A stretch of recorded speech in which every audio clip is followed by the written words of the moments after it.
Ikot ang pagkakasya. Doon palang papadudot ay na-realize ko na meron talagang something na nakatira sa labas ng bahay ni Lola. Pero sa awa naman ng Diyos ay hindi naman nagpaparamdam ang nilalang na yon sa amin. Pero iniiwasan ko talaga yung spot na yon. Sinabi ko rin sa mga kapatid at pinsan ko na umiwas din doon para hindi magkalit sa amin ang nilalang na naroon. Buti naman at nakinig sila sa akin kaya naging maayos naman ang mga buhay namin. Pero papadudot, hindi ko akalain na may naghihintay palang kababalaghan sa amin. Almost a year pagkatapos ng insidente sa cellphone ko, ay masayang naglalaro kaming apat ng stickman party sa kwarto ni Lola.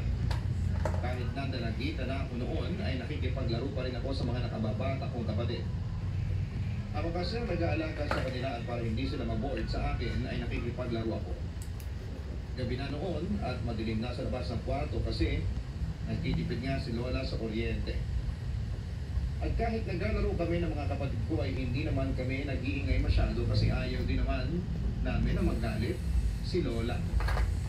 Samantala, yung kwarto ni Lola ay may dalawang kama. Tapos sa isang kama kami matutulog. Malaki naman yun, kaya kasya kaming apat. Mainit kami naglalaro at napatigil na lamang noong pagalit na hinampas ni Lola yung dingding na plywood. Tinanong ko si Lola kung bakit niya hinampas ang pader. Ang sabi ni Lola ay may humahampas raw kasi sa dingding, kaya na-bad trip siya at hinampas pabalik yung dingding. Kaya naman nagtaka pa ako kung sino yung humahampas kasi wala namang humahampas ng pader sa amin.